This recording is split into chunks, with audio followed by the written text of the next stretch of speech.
Since Sanders has begun receiving formal recognition, criticism has escalated. A wave of self-appointed analysts is dissecting his throwing mechanics and team role, and many online commentators now argue that his promotion reflects deeper problems within the sport. Shannon Sharpe rejected each criticism directed at Shedeur Sanders. During the broadcast, he turned a routine segment into a detailed examination, acting as presenter, interrogator, and fact-checker. Sharpe walked viewers through game film, season statistics, and scouting reports to show why Sanders merited his recent promotion. Whenever a panelist claimed Sanders had not earned the role, Sharpe countered with completion percentages, efficiency ratings under pressure, and documented late-game drives that changed outcomes. He stressed that the backlash was driven less by on-field evidence and more by reluctance to revise earlier opinions. Sharpe argued that critics were upset not because Sanders lacked qualifications, but because his progress contradicted their initial narrative. By the end of the discussion, Sharpe had moved past simple defense and reframed Sanders as a clear example of performance-based advancement, demonstrating that early predictions can be wrong.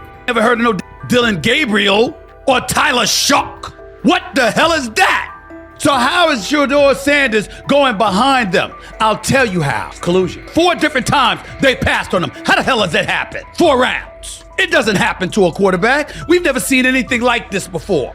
Shedeur Sanders with the watch. Shedeur Sanders with his bravado. Shedeur Sanders with this supposed arrogance or whatever. Shedeur Sanders' advancement did not happen by chance. While detractors questioned his resume online, he continued to prepare, attend every practice, and deliver accurate throws under pressure. The contrast between his output and the complaints directed at him has been stark. Some critics even argued the selection committee was, quote, biased toward performance, as if rewarding strong play were improper. Rumors quickly followed. Certain commentators speculated that a public relations push from the Sanders family must have influenced voters, suggesting everything from coordinated media strategies to alleged favors for coaches. None of these theories addresses the basic point. Sanders earned his promotion through consistent production, poise in the pocket, precise ball placement, and efficient decision-making. Shannon Sharpe highlighted these facts during his response. He noted that Sanders' performance metrics justify the recognition and emphasize that resistance to the move stems more from prior prejudice than from substantive evaluation. For Sharpe, the goal was clear: present the data, challenge unfounded claims, and correct the narrative. The discussion, therefore, became a broader statement about acknowledging merit and abandoning outdated assumptions. Colin Cowherd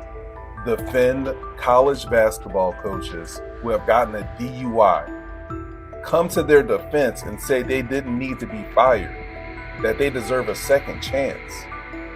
But Shedeur Sanders drives 40 miles over the speed limit, gets a one-on-one ticket, and Colin Cowherd comes on his show today and says he's out on Shedeur Sanders. He's seen enough. He can't support him anymore.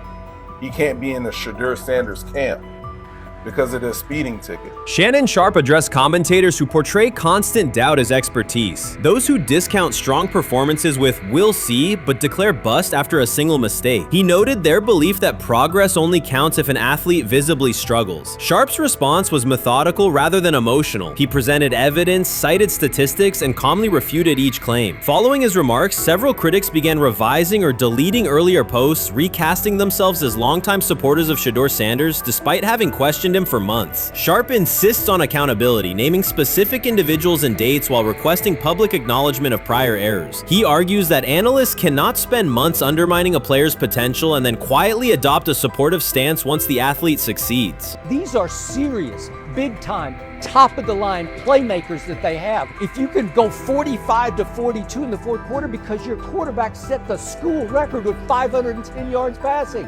He was flawless. Shedeur is big time. I didn't know for sure, will it translate to the next level of competition? Yes, it might translate to the next level of competition as he can play. Critics who once claimed Shedeur Sanders was unprepared now hesitate to acknowledge their mistake. They resist retracting earlier comments and struggle to accept that an athlete can succeed without their approval. Sanders continues to share practice clips and game highlights without engaging the debate, while Shannon Sharpe documents every dismissive remark, ready to revisit them on national television. The disapproval did not slow Sanders. It underscored his progress and exposed the gap between perception and performance. As a result, the conversation has shifted. Analysts Analysts who doubted him now describe him as undervalued and publish detailed evaluations of his mechanics and game management, suggesting long-standing familiarity with his career. In a matter of weeks, critics have recast themselves as advocates, demonstrating how quickly opinion can change when consistent results leave little room for doubt. Shannon Sharpe signaled that his commentary is not over. He considers Sanders' advancement a positive outcome for every athlete who has been overlooked or criticized for having confidence. Sharpe stressed that analysts do not have the authority to determine who deserves recognition based on personal preference. The reaction to Sanders' promotion, he argued, revealed how quickly opinions can shift once results are undeniable. Sharpe pointed out that many vocal critics became quiet when confronted with objective performance data. This exchange, Sharpe insisted, reached beyond defending a single quarterback. It challenged the practice of dismissing achievements that do not fit familiar narratives. He reminded viewers that success does not require external approval and that consistent talent will surface despite online commentary intended to minimize it. While critics reconsider their positions, Sharpe remains steady, assigning credit to the athlete and allowing the scoreboard to confirm the argument. In his view, the statistics speak clearly enough. Sharpe also emphasized that the intensity of the backlash must be placed in context. College football is a volatile environment where unexpected outcomes are common. Therefore, declaring failure based on incomplete evidence only weakens the credibility of sports analysis. The discussion underscored the need for measured evaluation rather than reactive judgment. Dak Jackson and him and everybody else that we talked to have said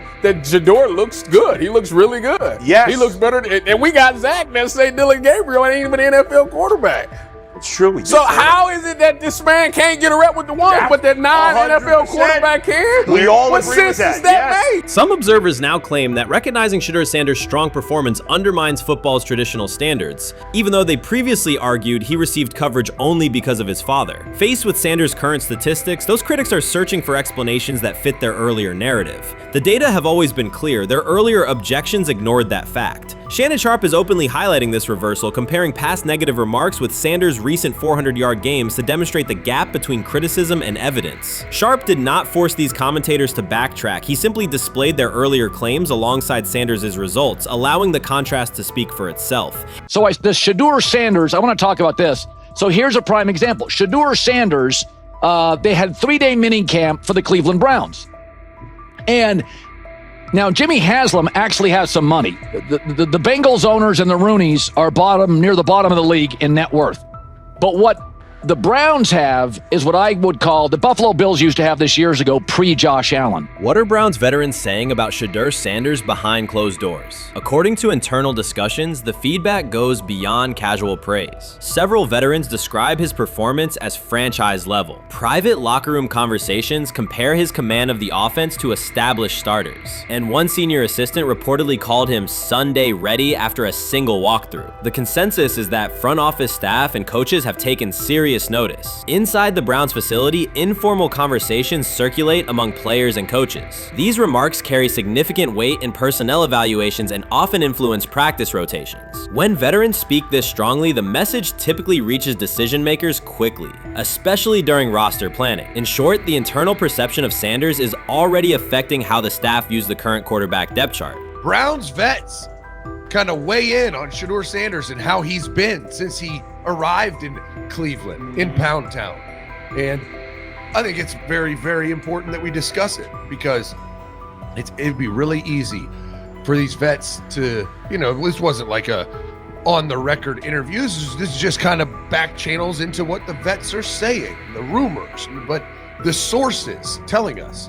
And we have a couple quotes. But Shedeur Sanders, Cleveland Browns, it seems like it's going well. And it's almost like you don't want to talk about it. At the center of the growing internal buzz is Shedeur Sanders, the rookie who entered Berea with late-round expectations but is being discussed privately as a potential long-term starter. This is not a routine camp tale about an extra arm taking practice snaps. Sanders has seasoned teammates, players with playoff mileage, quietly reassessing his ceiling. Observers who overlook these conversations risk missing one of Cleveland's most deliberate personnel moves in years. Sanders is not on the roster because of his surname. The Browns reviewed their quarterback depth, weighed costs, and chose a controlled, development-oriented option they believe can stabilize the position. His presence is already changing practice dynamics. Veterans notice his pocket awareness, adjust routes to his timing, and acknowledge that he processes coverage at an advanced level for a first-year player. Leadership patterns in the huddle feel different. Sanders delivers with precision and composure composure that challenge defenders to reevaluate their calls. The strategic upside is clear. A 4-year rookie contract offers cap flexibility while other franchises cycle through expensive stopgaps. Coaches and front office staff view Sanders as a calculated investment, not a publicity experiment. Outside chatter still focuses on Joe Flacco's age or Kenny Pickett's development. Inside the facility, however, veterans pause film sessions to dissect Sanders' ball placement and progression speed. Position coaches highlight clips where he works through reads decisively and delivers on time, traits rarely attributed to rookies. Sanders' confidence is measured rather than theatrical. He moves as though the NFL tempo is familiar, and that calm spreads across the roster. Experienced defenders are rechecking the depth chart and asking if the quarterback competition is tighter than publicly acknowledged. Great kid, and whether it's a following that he's earned, I mean, that's something that he's done a great job of interacting with fans, and but he is a great kid. You guys will get to know him more. He's working like crazy, just like all the guys.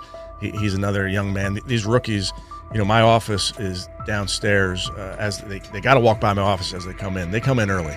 And Shedeur, just like all those guys, he's in there early. He's getting his work done. He has not yet secured the starting job. Evaluations so far come only from brief practice periods, no comeback drives, no national headlines, just steady execution in shorts and helmets. In a league that celebrates splashy debuts, Shedeur Sanders is earning trust rep by rep. Veterans typically withhold judgment until late in camp, yet several are already studying his footwork and timing, which suggests genuine respect. Inside the building, coaches sense that the Browns may have finally found a stabilizing presence at quarterback. Cleveland's recent history underscores why this matters. The team has started 9 quarterbacks over the past 2 seasons, an indicator of instability rather than depth. Sanders arrives with composure, arm strength, and a well-known surname, so any sign of readiness is magnified. Financial context also plays a role. The Browns are allocating a significant portion of the salary cap to Deshaun Watson, whose performance has not matched that investment. To manage costs, the front office signed 4 additional quarterbacks on low-impact contracts. Together, they account for far less than Watson's annual cap figure. If Sanders continues on his current trajectory, that structure could give Cleveland both competitive clarity and much-needed financial flexibility. He's the only person who's come out and say, hey, man, this dude look kind of good, man. Let me tell you what I heard. A lot of people reaching out to players in the locker room and stuff. To me, I think this is it's a red herring. Like, I'm supposed to suspend myself to disbelief that he was going to look bad. I've never expected him to look bad to start with. The 5th round quarterback stuff, that's involving perceptions, pre-draft analysis, and other teams. Cleveland's veterans have endured every kind of quarterback turmoil, poor reads, major injuries, shaken confidence, and sideline disputes. When a young quarterback like Shedeur Sanders steps in and appears composed rather than overwhelmed, people notice. The attention comes not just from coaches and reporters, but from the linemen and defensive leaders who have watched previous backups struggle. They are not exchanging doubts, they are sharing nods of approval. Sanders demonstrates instinctive pocket awareness, reliable accuracy, and steady poise, qualities that quickly circulate through team conversations. After years of instability under center, the Browns need someone who can remain calm and effective deep into the season. Although expectations have fallen over time, genuine interest is growing. Praise is coming from teammates who rarely commend anyone unless his performance demands it. You made an interesting point. So I tend to have the drip, drip, drip. This was my Johnny Manziel theory, is that everybody makes mistakes, especially when you're young. But if I see 2, 3, 4, 5, then you've got a plumbing issue. It's not just you didn't close the faucet. So there's about 6 pieces of video in college where Shedeur was a little bit of a brat, whatever. Then there's the legendary cringy draft room. Didn't love that as a B prospect. Then there's back-to-back speeding tickets, both over 90, and a missed arraignment. The NFL is navigating unexpected headlines after a former Browns coach publicly defended Shedeur Sanders in response to reports of multiple speeding tickets. The coach's statement has sparked extensive online debate. Supporters welcome the show of loyalty, while critics question the motive. Sanders now finds himself at the center of an unforeseen controversy, and observers want to know why a Cleveland coach is standing so firmly in his corner. The story is developing rapidly and continues to draw intense attention. When it came out that he got a speeding ticket, I said it's not really that big a deal. I feel very differently about it now. Over 40 miles an hour over the speed limit, less than 2 weeks after you just got a ticket. I don't know if that's entitlement or immaturity. There's got to be some teams that are feeling very good right now that they didn't draft him. Observers are focusing on Shedeur Sanders' recent speeding ticket, treating the violation as a measure of his character and sidelining his athletic, academic, and philanthropic accomplishments. The incident, driving 15 miles per hour over the limit in a borrowed Lamborghini, has drawn sharp criticism. In response, a former Cleveland Browns coach has taken the opportunity to comment, even though the franchise is widely viewed as unstable due to its frequent coaching changes and limited on-field success. By defending Sanders, he presents himself as an authority on discipline and leadership. The statement, coming from an organization seldom praised for stability, has nonetheless attracted considerable attention across the league. You want to defend him a little bit. I thought this was an interesting take. Yeah, I thought it was really interesting that you said you were out because of the speeding tickets. To me, that's such a minor thing. You were so high on him in terms of his completion percentage in OTAs, and I thought that was a little aggressive on your part. But with the speeding tickets, I got a speeding ticket the first night of the draft, my first year there. I thought maybe I'd get the benefit of the doubt, but they gave it to me anyways. As soon as the former Browns coach defended Shedeur Sanders, social media erupted with commentary, resembling the volume of draft night coverage. Posts and opinions appeared within minutes, and criticism escalated rapidly. Detractors amplified Sanders' minor speeding violation, while supporters argued that such reactions were disproportionate to a single traffic citation. Shedeur Sanders received 2 speeding citations, and the minor traffic issue quickly drew national attention. Before considering the former Browns coach's response, it is useful to clarify the facts. Sanders, son of Pro Football Hall of Famer Deion Sanders and a current college quarterback, was twice ticketed for exceeding the limit while driving a high-performance vehicle. Commentary on social media escalated rapidly, with critics framing the incident as a significant character concern, even as the league has historically tolerated far more serious legal transgressions. Stepping into the debate, a former Cleveland Browns coach, best known for a tenure filled with losses and contested decisions, issued a strong public defense. He argued that 2 speeding tickets should not define Sanders' reputation or overshadow his on-field talent and community work, urging a balanced assessment of the player's actions. I don't love it from a 5th-round draft pick. I don't love that it happened multiple times, but I do think that this is the first time he's been away from his dad, and there's gonna be some growing pains now. Would I sell my stock on it like you are? Not because of a couple speeding tickets, especially in light of the problems that Brown's quarterback room has had to deal with legally in the last few years. I mean, this is nothing. The debate quickly shifted from 2 speeding citations to broader claims about integrity, growth, and leadership. The former Browns coach framed the infractions as moments for personal development and urged observers to view them in context. Critics responded forcefully. Some called for disciplinary action, others questioned Deion Sanders' parenting, and a few sought to discredit the coach himself, despite his professional record already being widely analyzed across the league. The reaction underscores an apparent inconsistency in public standards. Fans often overlook on-field confrontations, heated sideline arguments, and other significant controversies, yet they treated Sanders' routine traffic offenses, speeding without evidence of reckless endangerment, as indicators of serious character flaws. If such minor violations were adopted as the primary measure of morality in professional football, many players would face similar criticism.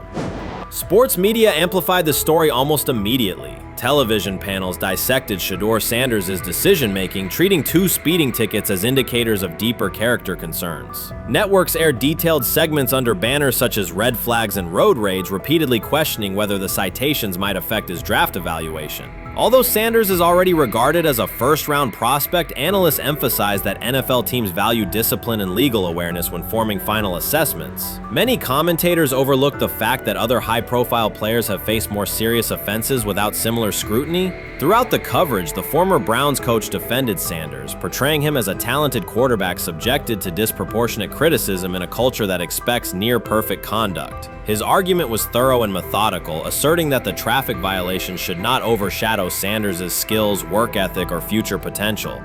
Commentators point out that the coach's intervention was not entirely selfless. He recognized the publicity potential. One day he was an overlooked figure from a struggling Browns era, the next he was a trending name across sports media. The discussion quickly expanded beyond Sanders' speeding citations to questions of image management and narrative control. Critics demanded disciplinary measures, public apologies, team sanctions, and formal statements, yet their objections seemed directed less at the traffic infractions themselves and more at Sanders' high profile, confidence, and resistance to traditional expectations. In practical terms, Sanders' brand remains intact. The coach secures renewed relevance, and the episode supplies another headline in the ongoing story of modern football. The next time Sanders is seen in a high-performance car, the debate will likely reignite, focused not on speed limits, but on the broader culture of the league. Meanwhile, new voices continue to join the conversation. Broadcaster Colin Cowherd has already weighed in, offering his own reassessment of the incident and its broader implications. Breaking news, Shedeur Sanders last night was pulled over going 100 miles per hour. All right, he clocked 101, 41 miles an hour over the speed limit in Cleveland. He will have the opportunity to fight the ticket in court. Now, I'm not exactly sure where he was pulled over, whether or not that it was in Ohio or whether or not that it was in his home state. But typically when you're going 40 over, that's flirting with the line of reckless driving.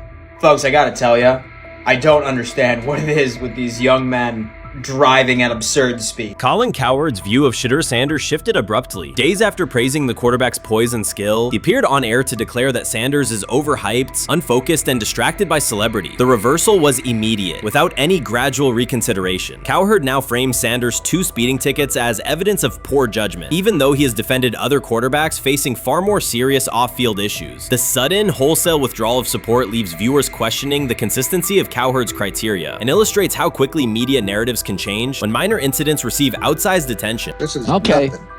nothing. Okay. How much of this is? I mean, Jimmy Haslam has his hands all over Manziel, has his hands all over Deshaun Watson. Admitted it, man enough to admit it. I saw the reaction in the draft room when they took Shedeur Sanders. It's pretty obvious it wasn't the coach and the GM's pick. How much is this? This team has 8 last place finishes in 13 years owning it. How much of this is we don't have a very good owner here like Washington, D.C. and the Commanders? Yeah, I didn't love the owner stepping in and saying, hey, you got to take this guy in the 5th round.